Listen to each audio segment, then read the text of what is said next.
Un cordial saludo a toda la comunidad universitaria, profesores, estudiantes, trabajadores y por supuesto toda la ciudadanía del departamento de Córdoba y del país, donde todos los domingos tenemos la oportunidad de leer nuestra columna de opinión. Columna que pretende precisamente suscitar el debate alrededor de los grandes temas y problemas del acontecer local, nacional e internacional.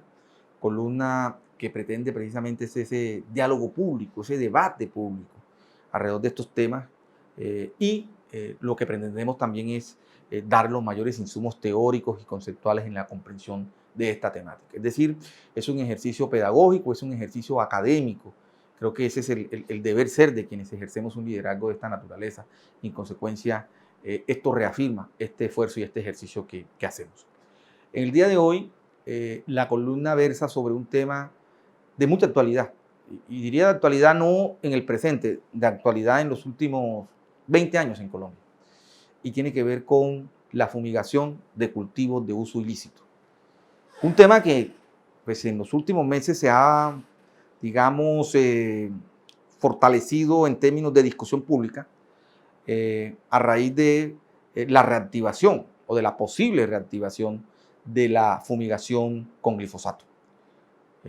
Esto es una discusión que involucra a amplios sectores de la opinión nacional en materia de medio ambiente, en materia, digamos, de los campesinos, de los indígenas, del desarrollo rural del país. Es decir, es un tema complejo por las distintas miradas con las cuales se puede observar. Unas miradas políticas, ideológicas, medioambientales, etcétera. En consecuencia, este tema requiere un ejercicio de análisis muy objetivo, que dé argumentos, que dé elementos para esa discusión pública, pero que se centrará en las decisiones que el Estado colombiano, que el gobierno nacional define. Y digo esto porque la Universidad de Córdoba fue contratada por el Ministerio de Salud para que realizara un estudio de fuentes secundarias, un estudio de revisión documental precisamente sobre la fumigación con glifosato.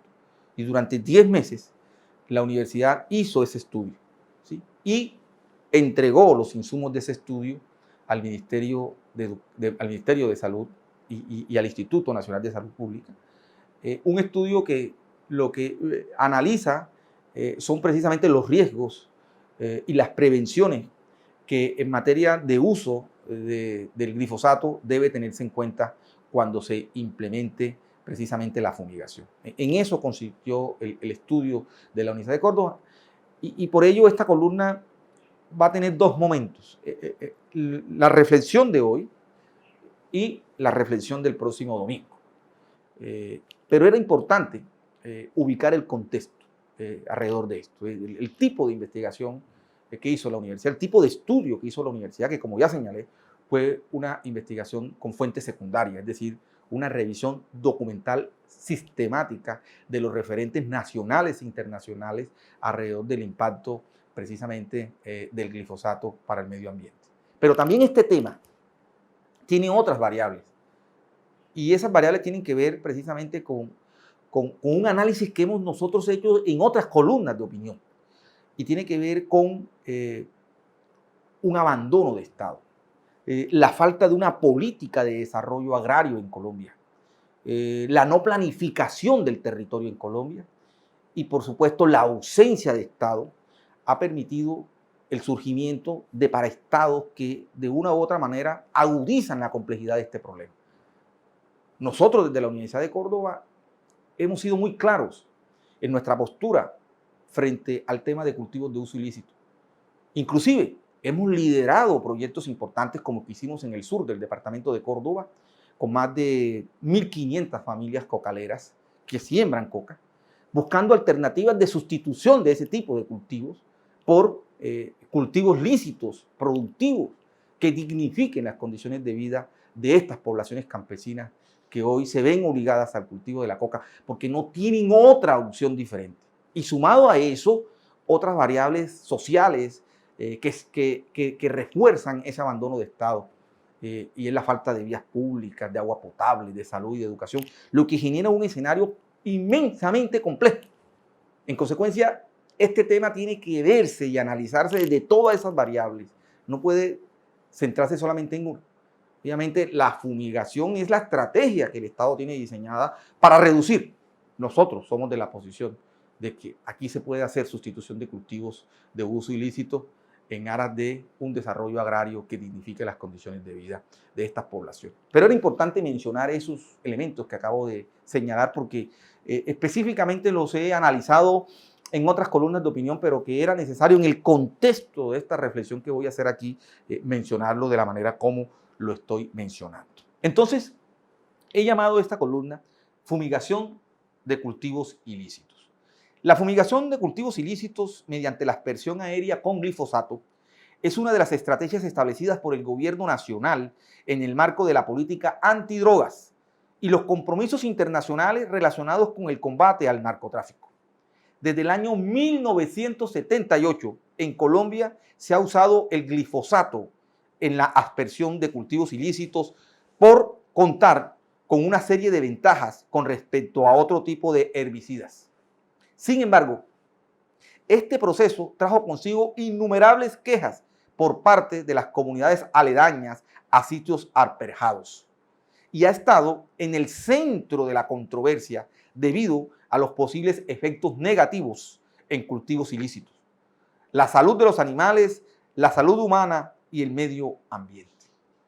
Como resultado de esta problemática, la Corte Constitucional emitió la sentencia T-236 de 2017, promovida por la comunidad de Novita, departamento del Chocó, mediante una acción de tutela que solicita el respeto al derecho a la consulta previa por la salud, la identidad cultural, étnica, además la libre determinación de los pueblos indígenas y afrodescendientes. En consecuencia, el programa de erradicación de cultivos ilícitos mediante aspersión aérea con el herbicida glifosato concede la tutela de los derechos fundamentales, así como el derecho a la salud y al ambiente sano en todas las personas que habitan este municipio. Y se ordena al Consejo Nacional de Estupefacientes suspender esa aspersión aérea. De acuerdo con la sentencia en mención, el Consejo Nacional de Estupefacientes solo podría reactivar la fumigación con glifosato cuando se haya diseñado y puesto en marcha por medio de las medidas legales y reglamentarias pertinentes.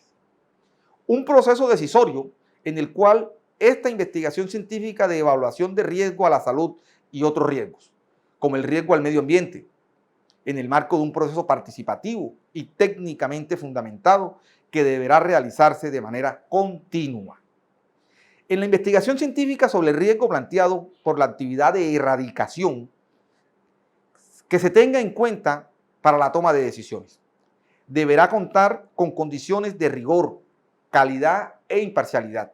En este sentido, por la experiencia de los impactos de sustancias químicas en el ambiente, la Universidad de Córdoba, por encargo del Ministerio de Salud y Protección Social, realizó la evaluación de riesgo a la salud de tipo adaptativa, fuente de información secundaria, tomando como base metodologías, la herramienta para la evaluación de riesgos en salud por exposición a sustancias químicas de la Organización Mundial de la Salud, es decir, la OMS. Organismo que enmarca su desarrollo en 4 etapas principales. Primero, identificación del peligro. Segundo, caracterización del peligro. Tercero, evaluación de la exposición. Y cuarto, caracterización del riesgo. La información resultante de este estudio fue dirigida a personas de las entidades territoriales con el propósito de hacerle extensiva a las comunidades y demás personas encargadas de hacer gestión de riesgo en los territorios. A partir de herramientas de modelación, se determinó que el riesgo asociado a la aspersión con glifosato, como lo plantea el programa de fumigación, no sobrepasó el valor umbral de 1, que supone un peligro inminente a la población por la presencia de tóxicos. Sin embargo, un valor menor de 1, como lo determinó la investigación, considerado por debajo, no elimina el riesgo alquímico y por tanto su uso debe basarse en el principio de la precaución. Es de resaltar que las herramientas de modelación plantean escenarios hipotéticos. Por ello, debe hacerse especial énfasis en la necesidad de que se realicen monitoreos o seguimientos ambientales y epidemiológicos para asegurar que el proceso de toma de decisiones por parte de las autoridades locales, departamentales y nacionales competentes se realice adecuadamente. En el debate por el uso de sustancias químicas para la erradicación de cultivos ilícitos, es relevante resaltar que hasta la fecha, a pesar de que las aspersiones aéreas con glifosato y la problemática ambiental y de salud asociada a estas data de finales de los años 70, no existía en Colombia ni en el mundo un estudio científico enfocado en evaluación de riesgos a la salud sobre esta importante actividad, basado en metodologías de rigor y ampliamente validadas como la herramienta de la Organización Mundial de la Salud. Además, a pesar de que los medios de comunicación hablados y escritos, estudios de ONGs, entre otros, ponían sobre la mesa las consecuencias de la aspersión aérea con herbicidas, la comunidad académica y científica del país, en especial las instituciones de educación superior de mayor relevancia en temas de salud pública, poco atendieron la problemática. En otros momentos debemos hacer un acto de reflexión y compromiso sobre el tema de los cultivos ilícitos, debido a que no solo es un tema de salud pública, sino que hay una preexistencia de problemáticas asociadas al saneamiento básico, salud, ordenamiento territorial, contaminación ambiental y socioeconómica de las comunidades involucradas. Y es urgente atender. En la próxima columna trataremos las implicaciones para la salud humana y el debate ambiental y político vigente. Esta es la reflexión en esta primera entrega de este análisis que responde pues, a ese ejercicio académico, investigativo que la Universidad de Córdoba hizo desde el laboratorio de toxicología con el grupo de investigadores donde, como es de conocimiento público, pues nuestra experticia en estos temas data de muchos años anteriores, que nos permite hoy tener investigaciones alrededor de sustancias químicas tóxicas para los seres humanos y para el medio ambiente, que desde el laboratorio de toxicología hemos venido realizando en muchas regiones del país. Hicimos este trabajo, como ya señalé, es un trabajo con fuentes secundarias, es un trabajo de revisión documental que nos permitió pues, entregar este informe donde, como señalamos ahí, se hablan de unos riesgos inminentes indiscutiblemente, pero que esto tiene que tener otras etapas, que nosotros también lo señalamos en el estudio, y es la etapa de monitoreo y seguimiento, en el entendido en su momento de que pues, el gobierno nacional decida realmente continuar con la fumigación de cultivos de uso ilícito a través del herbicida glifosato. Entonces hay que hacerle, digamos, monitoreo, hay que hacerle un seguimiento riguroso porque ello tiene un impacto, por supuesto, en la salud humana de las poblaciones aledañas a esta zona, en el medio ambiente, en las fuentes hídricas, en la salud de los animales y, por supuesto, en la salud humana. Así que, con ello, la Universidad de Córdoba pues, reafirma su liderazgo científico, por su experticia, por su conocimiento en estos temas, pues le permite arrojar estas investigaciones. Investigación que en su momento pues, daremos a conocer con mucho más detalle a la opinión pública a través de una rueda de prensa que vamos a hacer para ello, porque no solamente estamos adelantamos este tipo de estudios, sino estamos haciendo estudios como por ejemplo el repoblamiento pesquero del río Cauca, la recuperación de suelos en el Bajo Cauca, todas las investigaciones que estamos haciendo en el río Atrato, en el Chocó, con 4.500 familias y el impacto del mercurio en la salud humana. Es decir, un sinnúmero de investigaciones que hoy la Universidad de Córdoba viene desarrollando en distintas partes del territorio nacional y que ya están en sus fases finales. Investigaciones que vamos a dar a conocer pues, a toda la ciudadanía para que se observe y se den los insumos, pero también que muestre el liderazgo científico que nuestra universidad tiene hoy, de volcarse al territorio y de poder interlocutar y dialogar con unas realidades sociales complejas que requieren del liderazgo científico. Y es ahí donde la Universidad de Córdoba pues, asume ese liderazgo y lo asume de manera constructiva y propositiva. Así que quería compartir en esta primera reflexión esta parte del estudio y en próximas entregas continuaremos haciendo lo mismo. Muchas gracias.